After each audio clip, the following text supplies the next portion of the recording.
안녕하세요. 믿기지 않는 드라마 같은 사연의 주인공이 제가 될 줄은 꿈에도 몰랐네요. 평생 미국에서 엘리트, 그야말로 부러울 거 없는 최상의 계층의 의사로 살다가 제 인생의 가치관을 모조리 바꾸어버린 한 사건을 여러분께 소개해 볼까 합니다. 저는 어릴 때부터 엄청나게 부유한 가정에서 자랐어요. 그 옛 시절에 가정부도 있고 대신 집안일 해주시는 분의 보모까지 계시니 꽤나 잘 살았던 거죠. 대신 집안 분위기는 굉장히 엄격했습니다. 저녁에 가족들 다 같이 모여서 된장찌개 퍼먹으며 도란도란 이야기를 나누는 그런 분위기는 없었어요. 아빠는 물건 위에 먼지 한 톨이라도 있는 걸 용서하지 못하는 강박증에 가까운 성격을 가지신 분이셨고요. 할머니, 할아버지는 그보다 더했습니다. 두 분 다 대한민국 정재계를 흔들 수 있는 권력이 있었던 분이셨죠. 친할아버지는 군사정권 시절에 국회의원까지 하신 나름 유명한 분이셨고요. 할머니는 친정이 어마무시하게 현금 부자인 잘 사는 집안이었어요. 기업들한테 돈 빌려줄 정도면 말 다 한 거겠죠? 약사인 할머니와 국회의원 출신 할아버지 밑에서 태어난 서울대 의대 출신 외아들. 얼마나 아들 한 명 잘 키워보려고 온 가족이 총출동해서 신경을 썼겠어요. 고모들도 저한테 니네 할머니 할아버지는 아들만 중요하지 우리는 눈에 뵈지도 않아. 이따금씩 한탄을 하기도 했답니다. 저는 쌍둥이에요. 3분 차이 남동생이 있습니다. 저와 남동생은 친가 식구들과는 다르게 조금 더 장난기 있고 따뜻한 성격을 가지고 있었어요. 예컨대 모래놀이 하면서 다른 동네 친구들이랑 노는 걸 좋아했는데 그 모습을 본 할머니는 너네가 누구 핏줄인데 저기 못 사는 애들이랑 어울려서 노는 거니? 응? 그리고 손으로 그렇게 모래를 만지면 어떡해? 균이 다 들어가게. 그 어린애들 눈물 쏙 빠질 때까지 호통치는 분이셨습니다. 그래서 어릴 때 기억이 저에게는 무척이나 힘들고 아픈 기억이었어요. 그래서 그런지 잘 기억이 안 나거든요. 언제부터였을까요? 아빠랑 엄마가 사이가 안 좋아지기 시작한 때가요. 할머니는 우리 엄마가 불려시 중에 아주 독한 불려시라고 했어요. 남자의 환장한 년이라면서 그런 여자는 우리 집에 두는 게 아니라며 엄마를 쫓아냈습니다. 아빠랑 엄마가 이혼하게 된 거였죠. 할머니 말만 들으면 저는 엄마가 무척 나쁘고 자식도 두고 불륜질하는 사람으로 보였지만요. 그래서 저는 엄마에 대한 기억이 없어요. 얼떨결에 엄마 손을 떠나게 된 저와 남동생은 영국으로 유학을 가게 되었어요. 한국에 있지 말고 외국으로 나가서 더 큰 사람이 되라는 할머니와 아빠의 큰 그림이었죠. 전 영국에서 미술을 하고 싶었거든요. 영국 왕실 미술대학이라고 세계에서 알아주는 미대에 들어가고 싶었는데 집안의 반대가 심했습니다. 아빠는 너희한테 들어간 돈이 얼만데 미술으로 돈 안 되는 일 하려고 하는 거냐면서 반대하셨고 저희 남매를 미국으로 다시 보냈어요.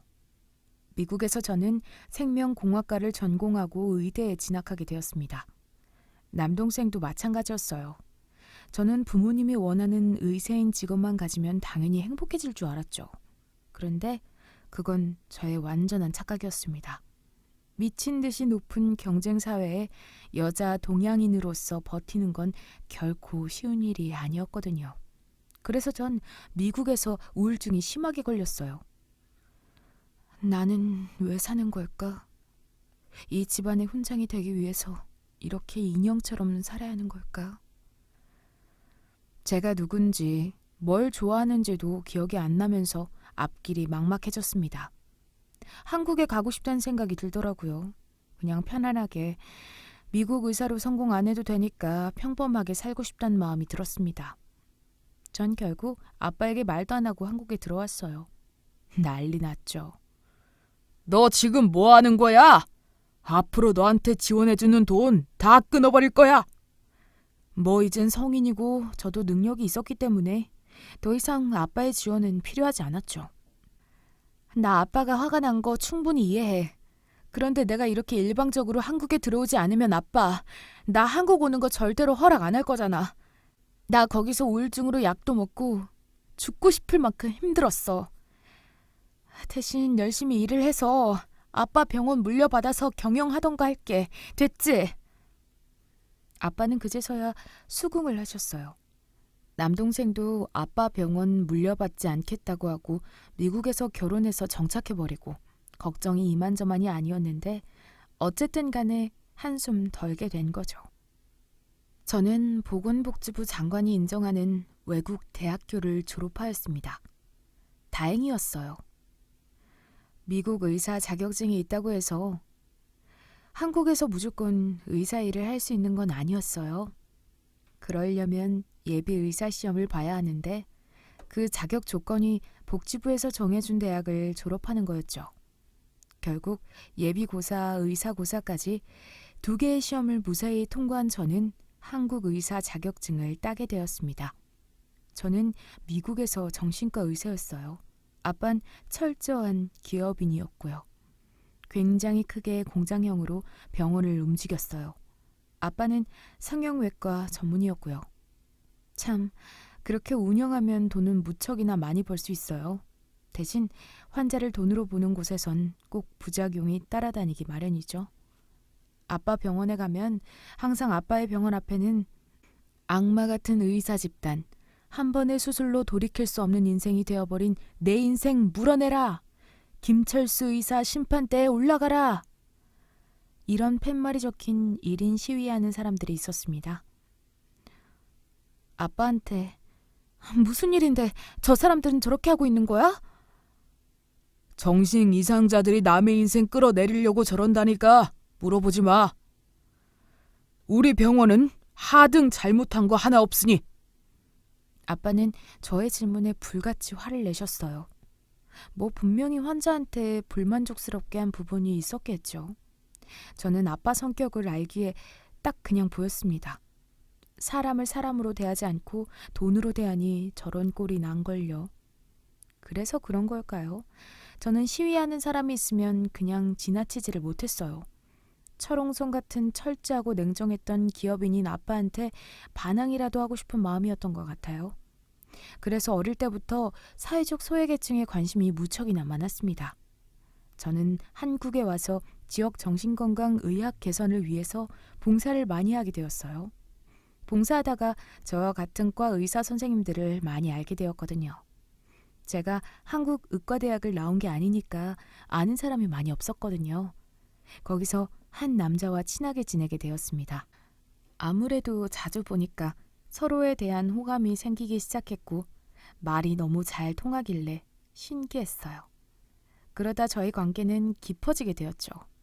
그 남자와 교제를 시작하게 되었고 결혼까지 기약한 관계가 되었습니다. 저희 집은 할머니, 할아버지가 세월이 지나면서 재산도 많이 까먹으시고 특히나 외아들 병원 크게 차려준다고 은행에서 대출도 많이 받고 하는 바람에 예전처럼 큰 부자는 아니게 되었거든요. 버는 족족 다 일단 은행에 이자로 내야 하니까요. 근데 남편 집안은 장난이 아니었습니다. 대대로 아버님 쪽은 판검사 출신의 법조계에서도 빽이 장난이 아니었어요. 시어머님은 본가가 어마어마한 부자라서 부모님 돌아가실 때 땅이랑 건물들을 이것저것 물려받으셨나 봐요. 신사동 도착하면 가장 눈에 띄는 건물이 어머님 오빠가 운영하시는 건설회사 명이었습니다.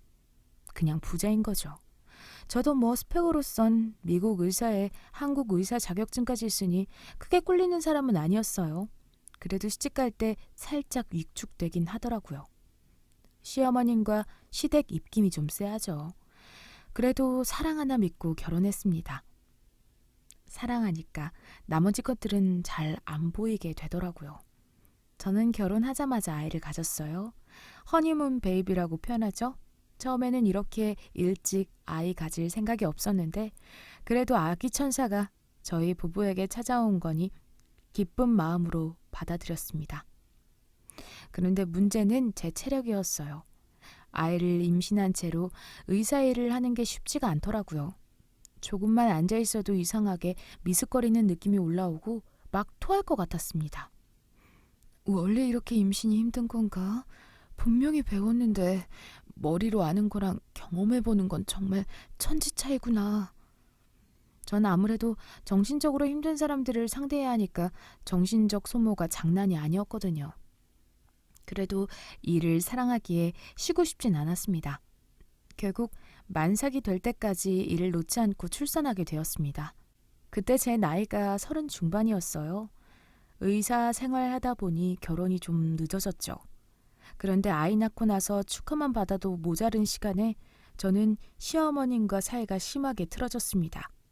애미야, 너는 애가 참 돈도 부족한 애도 아닌데 왜 그렇게 일에 집착하는 게냐?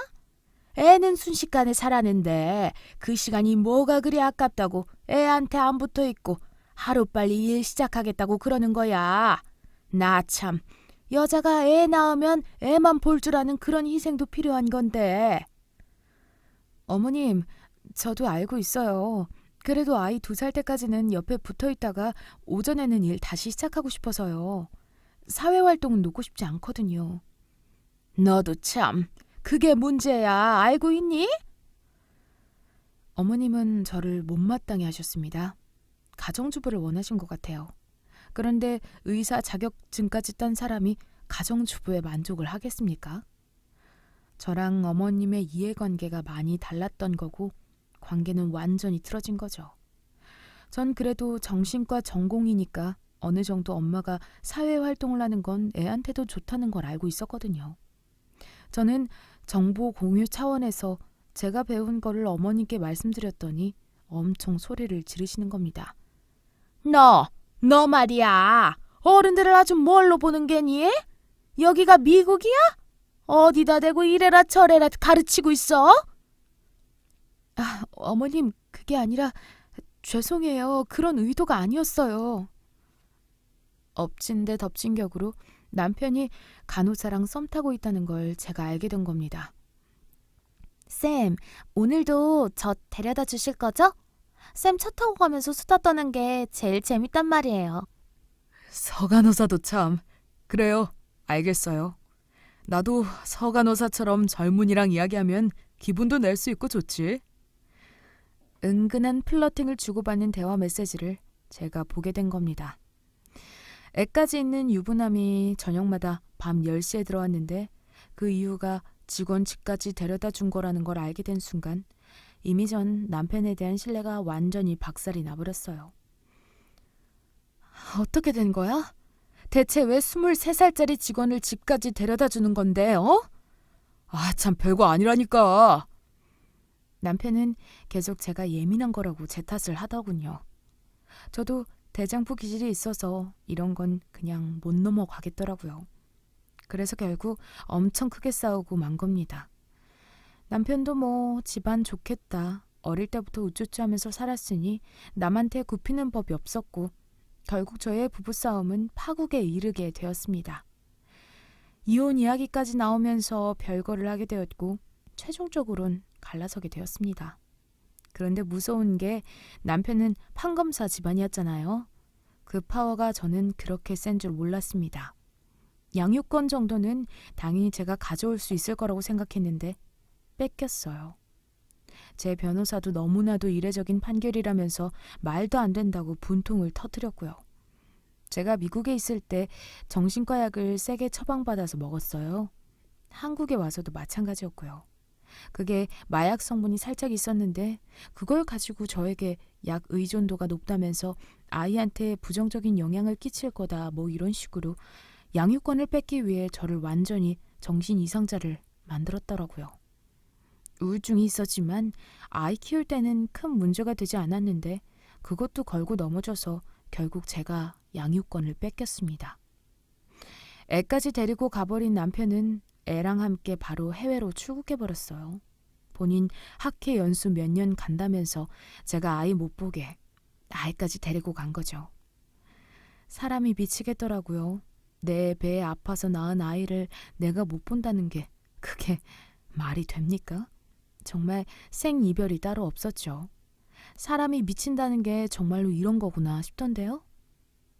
변호사님, 저는 아이 만날 수 있는 권리가 있잖아요. 정해진 날에 아이를 보여줘야 하는 게 양육권자의 의무잖아요. 어떻게 이럴 수가 있어요? 참, 그게 그렇게 애 데리고 가버리면 그만이거든요. 많이 힘드시겠지만 받아들이는 게 좋으실 것 같습니다. 절망적이었어요. 내 인생의 전부인 애를 뺏겨버리니 저는 정신병이 제대로 왔습니다. 미국에 있었을 때 알았던 우울증이 굉장히 심하게 다시 시작되었어요.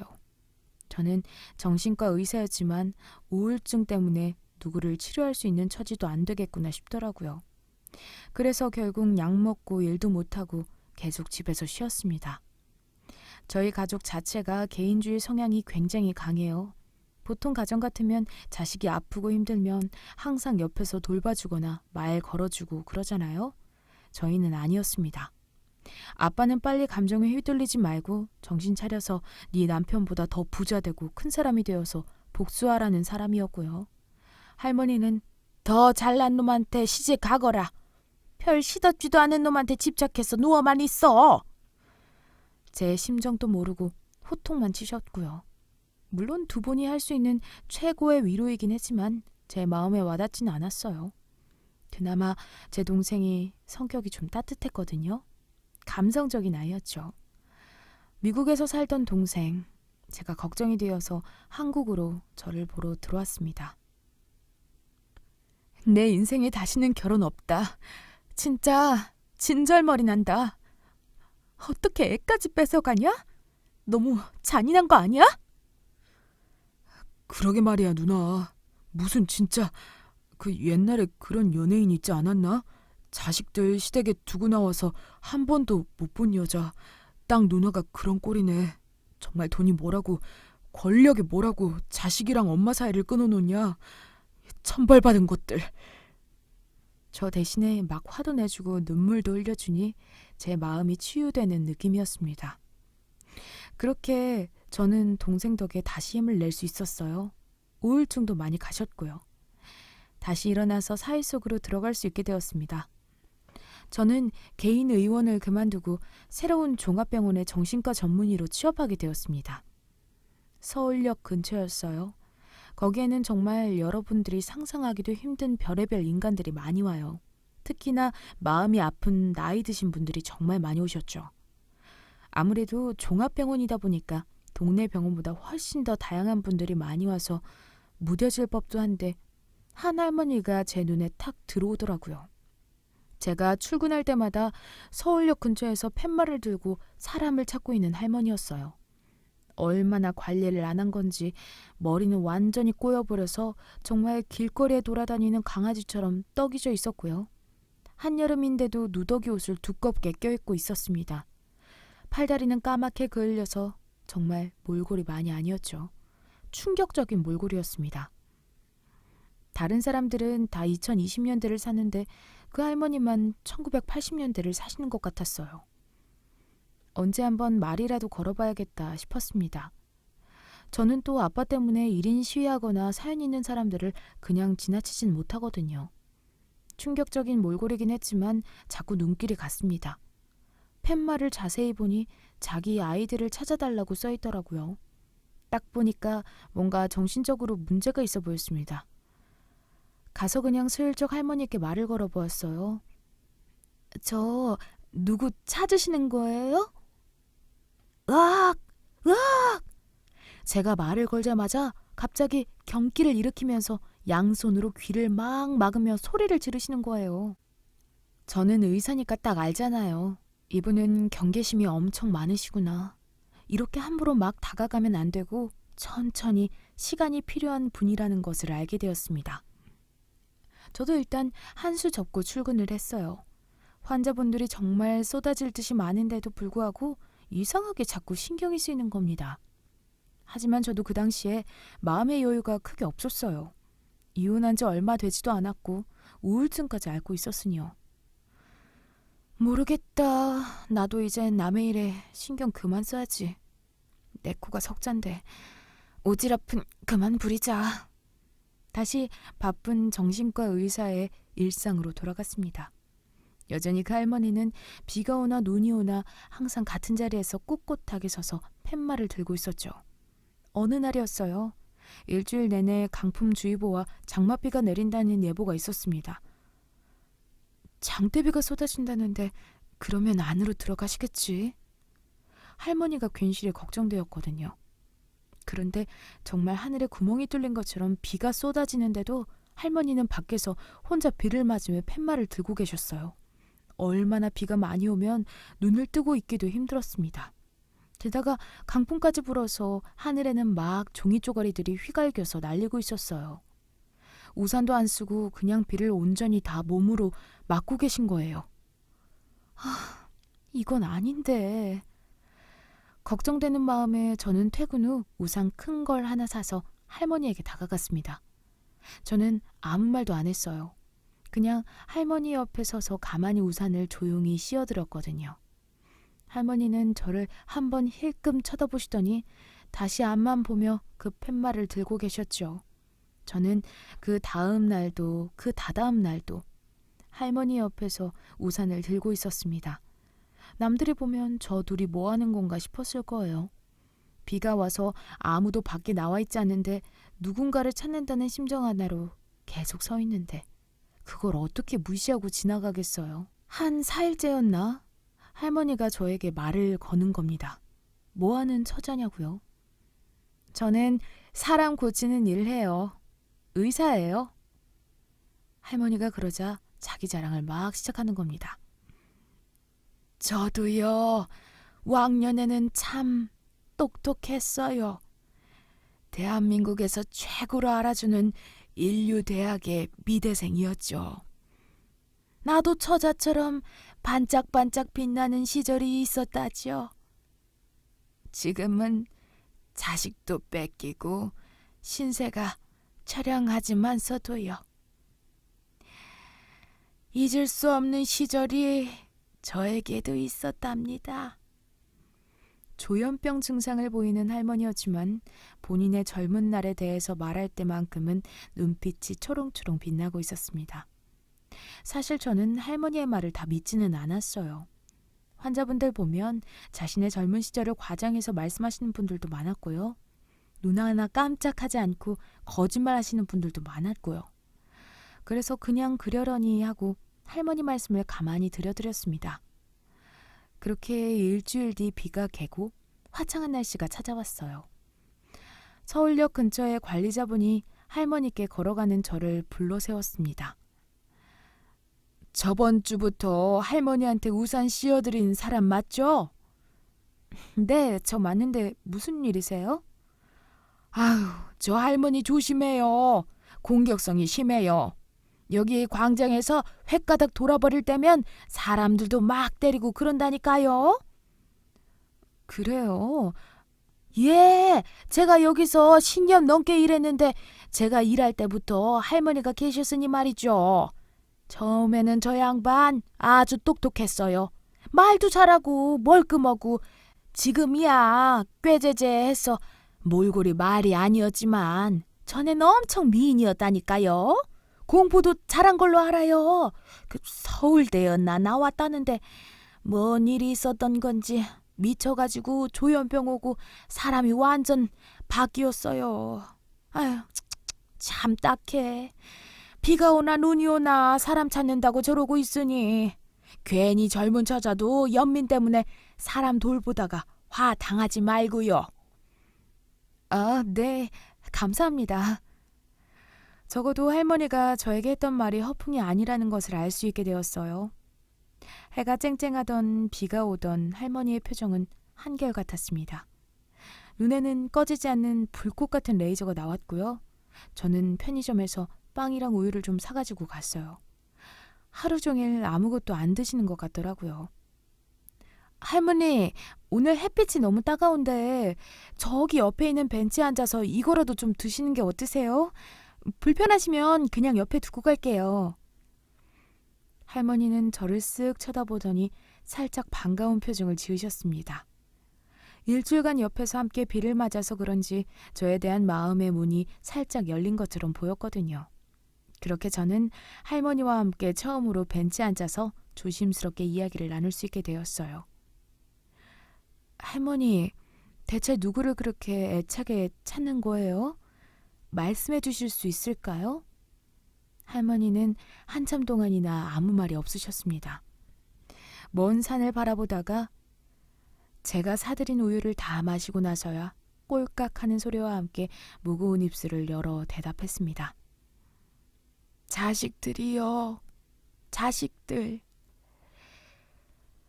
자식이었기에 그렇게 애타게 찾을 수 있는 거였어요. 아, 자식들이 많이 보고 싶으신가 봐요. 어쩌다가 헤어지게 되셨어요? 헤어진 게 아니라 뺏긴 거요. 생때 같은 내 아이를 30여 년 전 시댁에서 데리고 갔죠. 말 못할 사정이 있죠. 젊은이들은 이해하지 못할 거예요. 할머니는 조심스럽게 이야기를 꺼냈습니다. 본래 본인은 유명 명문대 미대생이었고 거기서 미팅으로 서울대 의대 남자를 만났다고 하더라고요. 둘 다 첫눈에 반해서 뜨거운 사랑에 빠졌고 임신을 했다고 합니다. 그런데 문제는 할머니의 집안이 찢어지게 가난한 집안이었다는 거였어요. 학원 한 번 안 다니고 순수하게 실력으로 서울대에 간 할머니였는데 부잣집 앞에서는 아무것도 아니었다는 겁니다. 그 시절의 혼전 임신은 무척이나 죄악시 되던 일이었고 시댁에서도 할머니를 굉장히 멸시했대요. 하늘에 있는 별이며 달이며 다 따다 주겠다고 걱정하지 말고 본인만 믿으라면서 책임지겠다고 약속한 남편놈은 알고 보니 엄청난 마마보이였고 할머니는 결혼하자마자 바로 시댁 안에서 낙동간 오리알 신세가 된 거죠. 참 이야기를 들어보니 딱했습니다. 쌍둥이를 낳았대요. 얼마나 이쁜지 몰라요. 애들은 날 다 까먹었을 테지만 그 똘망똘망한 눈방울을 내가 어떻게 잊겠소. 애 낳은 엄마는 분명히 기억할 거예요. 깨질 듯이 아름다운 아이들의 웃음소리와 눈망울. 할머니, 혹시 자식분들 이름이 어떻게 되세요? 일편이랑 단심이요. 일편단심으로 아이와 남편을 사랑하라는 의미에서 아버지가 지어주셨고 외할아버지가 지어준 이름이니 시댁에서도 뭐라 크게 터치를 안 하셨어요. 우리 일편이랑 단심이는 어디서 뭘 하고 있을지. 이름들이 뭔가 특이하다 싶었습니다. 그렇게 저는 할머니 말씀을 듣다가 집에 오게 되었어요. 뭔가 좀 신기했어요. 그날 저녁 마침 미국에 있는 남동생에게 전화가 왔습니다. 누나 뭐 하는지 궁금하기도 하고 딸이 고모 보고 싶다고 칭얼댄다면서요. 나 오늘 되게 특이한 일 있었다. 우리 회사 근처에 한 할머니가 맨날 밖에서 자식 찾는다고 팻말 들고 있거든. 가서 물어보니 자식들 이름이 일편이랑 단심이래. 특이하지? 쌍둥이라는데 뭐 무슨 일이 있어서 시댁한테 애 뺏기고 쫓겨났나 봐. 동생이 제 이야기를 듣더니 한참 동안 말이 없는 겁니다. 누나, 지금 나한테 장난치는 거야? 무슨 소리야? 진심으로 하는 거야? 뭐가? 너야말로 무슨 소리야. 그냥 나는 오늘 있었던 일을 말하는 것뿐인데. 누나, 우리 예전에 이름이 일편이랑 단심이었잖아. 깜짝 놀랄 만한 이야기를 동생이 말해주는 겁니다. 저희 이름이 원래 일편이랑 단심이었다는 거예요. 동생은 세부 기억력이 엄청 좋아요. 그래서 전공도 신경과를 했는데 제가 거의 5살이고 동생이 4살 때 일어난 일도 세세하게 다 기억을 하고 있는 겁니다. 저는 제가 이름이 바뀐 줄도 몰랐어요. 그런데 동생은 다 기억을 하고 있더라고요. 엄마랑 아빠랑 헤어지고 나서 할머니가 부정탄다고 이름 바꿔버리라고 해서 개명을 했다는 걸요. 수혁이랑 수진이로요. 전 평생 제 이름이 수진인 줄 알았거든요. 정말로 그 할머니가 말한 이야기가 허황된 말이 아닐 수도 있어. 난 지금 누나 말 듣고 소름 끼치는데 우리 가족 이야기랑 너무 비슷해서. 아빠가 말하길 우리 엄마는 바람나서 우리 버리고 집 나간 거라고 하지만 누나도 알잖아. 아빠 본인 유리한 대로만 말하는 거. 저는 동생의 말에 머리를 한 대 크게 맞은 것 같은 기분을 느꼈어요. 뭐랄까요? 어쩌면 할머니가 찾고 있던 사람이 우리 남매일 수도 있겠다 싶었습니다. 솔직히 쌍둥이인데 그런 특이한 이름을 가지고 있는 사람이 얼마나 되겠어요. 전 다음날 할머니를 저희 병원으로 모시고 갔습니다. 제가 자식 찾는 거 도와드릴게요. 그 전에 일단 건강해야지 훗날 자식들 볼 때 더 행복한 미소로 맞이할 수 있지 않겠어요? 살살 달래드리니 저를 따라오시더라고요. 검사 결과 할머니는 만성 우울증이랑 조울증 그리고 조현병 증세가 있었어요. 다행인 건 충분히 약물로 조절 가능한 수준이라는 겁니다. 안 그래도 제가 지역사회에 정신건강 전문의로 봉사해서 그런지 더 잘 신경을 써주시는 것 같더라고요. 원래 같으면 그런 접수가 들어와도 그냥 본체 만취하는 게 보통이거든요. 다행히 국가에서 독거노인분들이나 정신적으로 힘든 분들에게 심리상담 지원해주는 게 있어서 할머니는 심리상담까지 무료로 받으실 수 있게 되었습니다. 보금자리도 일시적으로 한 센터에서 내어주셔서 생기셨고요.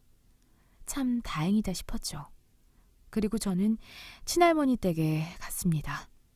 아무래도 제 뿌리를 알아야겠다 싶었거든요. 할머니, 우리 어릴 때 사진 어딨어요? 저기 장롱 밑에 넣어둔 것 같은데 안 본 지 너무 오래돼서 잘 있는지 모르겠다. 한번 찾아보거라. 저는 물건을 다 뒤져서 어릴 때 사진을 찾았어요. 수백 장이 넘는 사진 중 엄마랑 찍은 사진은 딱 한 장뿐이었더라고요. 저는 할머니가 볼까봐 몰래 그 사진을 주머니에 넣었습니다. 할머니, 저 묻고 싶은 게 있는데요. 저랑 수혁이 옛날 이름이 일편이랑 단심이었어요? 제 말이 끝나기도 무섭게 할머니 눈이 엄청 커지면서 깜짝 놀란 표정을 지으셨습니다. 그게 벌써 30년도 더 된 너희 말도 겨우 할 때 있었던 이름인데 그걸 기억하느냐? 어떻게 기억하는 게야? 정말로 일편이랑 단심이었어요? 집 나간 네 엄마랑 외할아버지가 지은 이름이라 부정탈까봐 개명했는데 이제 와서 그런 건 왜 묻는 게야? 날카로운 반응을 보이셨습니다. 어쩌면 내가 보살폈던 그 거지 할머니가 우리 엄마일 수도 있겠다 싶었어요. 할머니한테 솔직하게 나의 어린 시절과 엄마에 대한 이야기를 해달라고 했습니다. 근데 할머니는 그냥 저한테 소리 지를 뿐이셨어요. 다 지난 일 캐물어서 뭐 할 거냐고, 불려시 같은 이 엄마 때문에 집안이 풍비박살 날 뻔했다고 그것만 알고 있으라고 할 뿐이었죠. 왜 자꾸 아빠랑 할머니는 엄마를 나쁜 여자라고 저희에게 말하는지 알 수 없는 노릇이었습니다. 남동생도 방학이 되어서 자식들이랑 함께 한국에 들어왔고요. 저희 남매는 그 할머니와 친자 검사를 진행했습니다. 정말 이렇게 하는 게 맞는 걸까? 정말로 그분이 우리 엄마면 어떻게 하지? 나 무서워, 누나.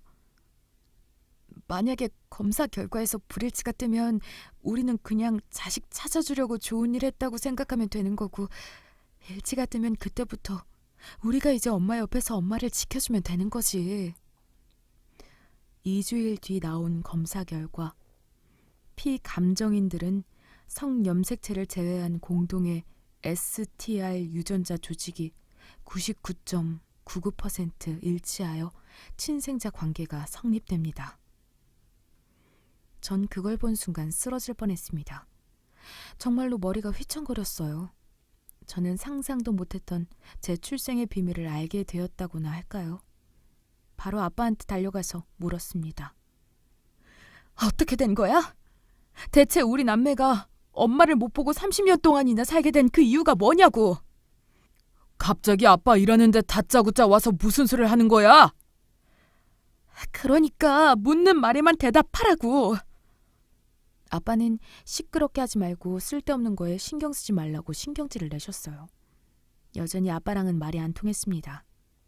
저는 그 할머니, 아니 우리 엄마를 모시고 병원과 미용실에 모시고 갔어요. 어디 아픈 곳은 없는지 의사는 그러더라고요.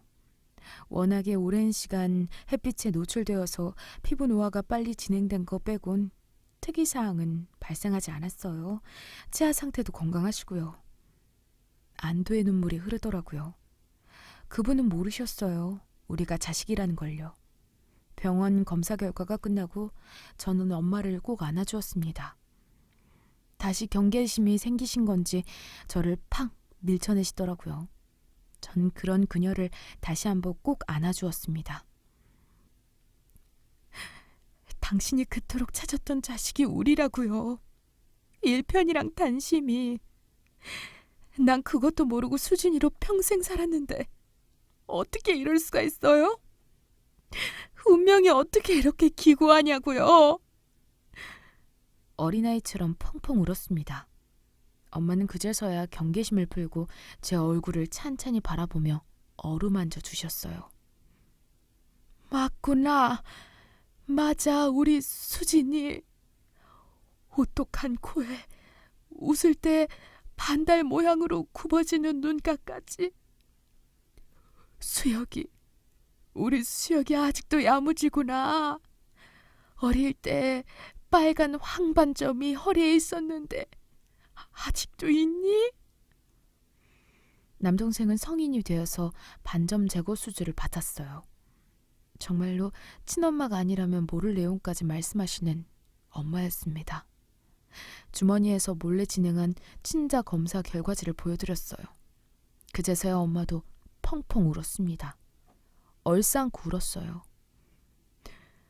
나는 무슨 의사 선생님이 이렇게 친절하게 우산도 씌워주고 그러나 싶었는데 우리 딸내미였구나.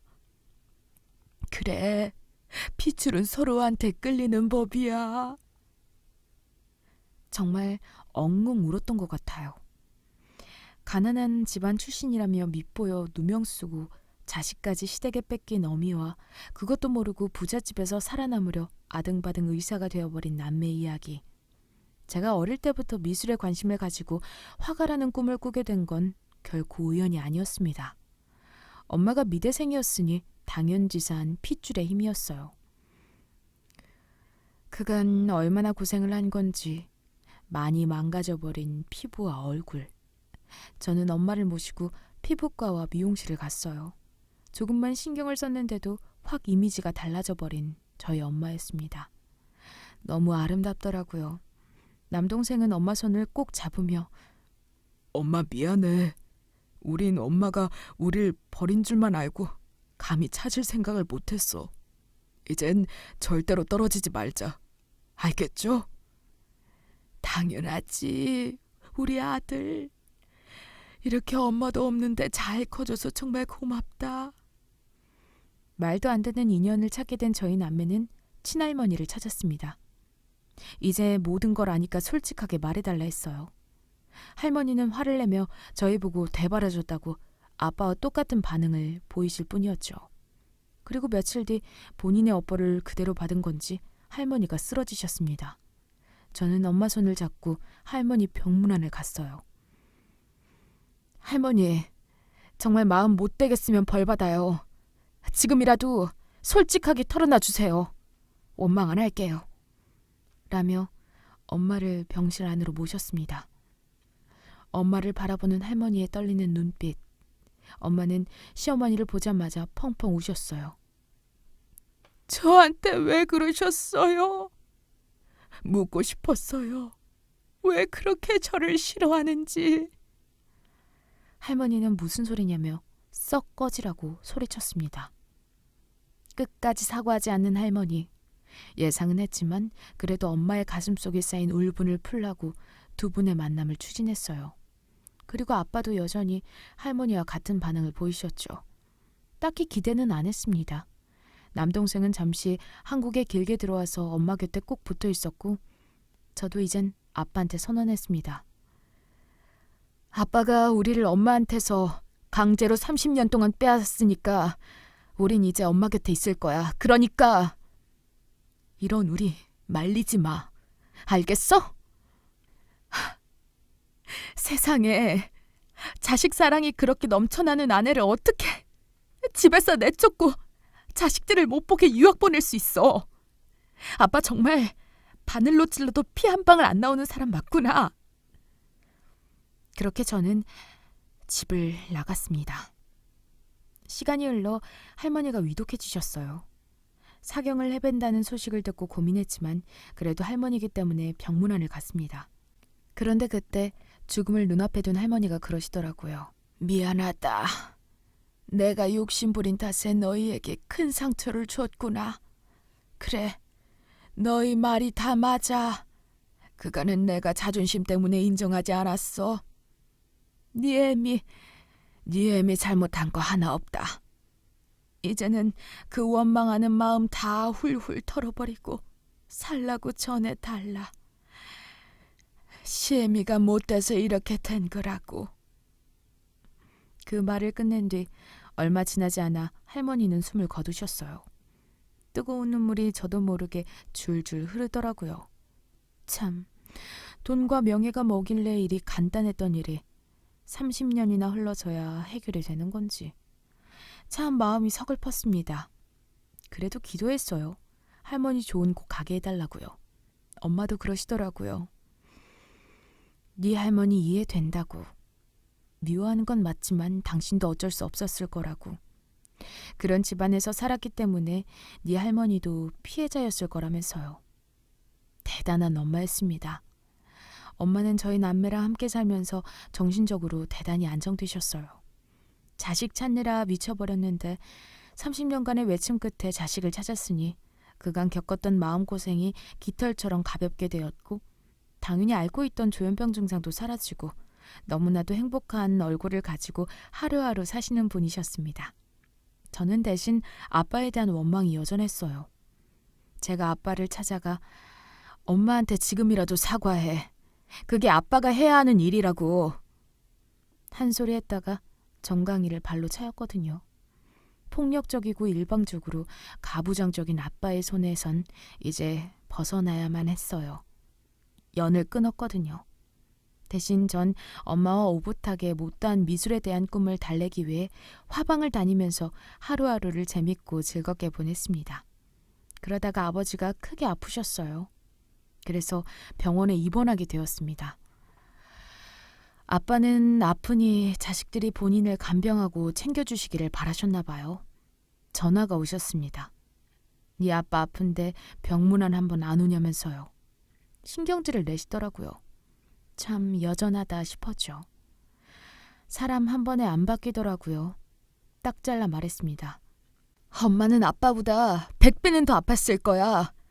30년 넘는 세월을 아파도 혼자서 자식 찾는다고 비가 오나 눈이 오나 한자리에서 아이를 기다린 엄마야. 그런 엄마한테 사과가 우선이어야 자식들도 아빠한테 마음을 열지 않을까? 제 이야기를 들은 아빠는 전화를 끊으셨습니다. 후에 들은 이야기인데 아빤 엄청난 후회를 하시며 고통스러워하셨대요. 본인 잘못을 처절하게 깨달았지만 자존심 때문에 사과의 말이 안 나오는 그런 상태이신가 봅니다. 저는 그래도 기다릴 예정이에요.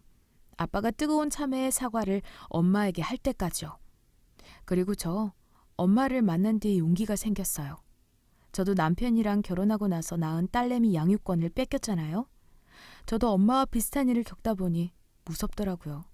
정말로 시간이 지금보다 훨씬 더 많이 흐르면 자식은 엄마를 기억도 못할 거고 시댁 말만 들은 애는 엄마를 무시무시하고 못된 여자로 기억할 것 같다는 생각이 들었습니다. 엄마와 똑같은 삶을 살 수는 없다고 결심한 저. 신이 분명히 이런 장면을 내 눈앞에 보여준 이유는 두려워하지 말고 내 자식을 지키란 뜻으로 저는 받아들였어요. 그래서 다시 저는 유능한 변호사를 고용해서 그 어렵다는 양육권 다시 찾아오는 소송을 벌였습니다. 제가 먹은 약물들 모두 판결문에서 잘못 인용된 거라면서 의사로서 약에 대한 설명을 소상히 해드렸고 남편 쪽에서는 아이를 제대로 케어하지 않고 또 다른 가정을 꾸리기 위해 맞선 보느라 애 밥도 안 준다는 것도 주장하면서 그렇게 아이는 다시 제 품으로 돌아왔습니다. 정말 길고 아픈 싸움이었지만 엄마가 30여 년간 비 맞으며 저희 남매를 기다린 것처럼 저도 용기를 내야 할 때라고 생각했네요. 그 생각 틀리지 않았습니다. 전 이제 딸내미와 엄마와 함께 셋이서 너무 행복하게 살고 있어요. 엄마는 저에게 우리 다시는 헤어지지 말자 말씀하셨고 저는 그런 엄마를 꼭 안아주었습니다. 저의 모녀 이야기를 듣는 딸내미 옆에서 엄마, 할머니, 나도 껴줘. 하며 셋이 꼭 안았네요. 참 어렵고 힘든 세월이었지만 간절히 바라면 소원을 이루어주나 봅니다. 엄마의 지극정성이었던 바람이 이루어진 걸 보면 말이죠. 우리 모두 가슴속에 아픔 하나씩 다 가지고 있잖아요. 그럼에도 불구하고 살아봐야죠. 그 아픔이 언젠간 치유가 되어 사랑으로 변하게 될 수도 있으니까요. 우리 모두 사랑하면서 살아요. 사랑합니다. 이 말씀 드리고 싶었어요. 그럼 저는 사연 여기서 마치겠습니다. 감사합니다.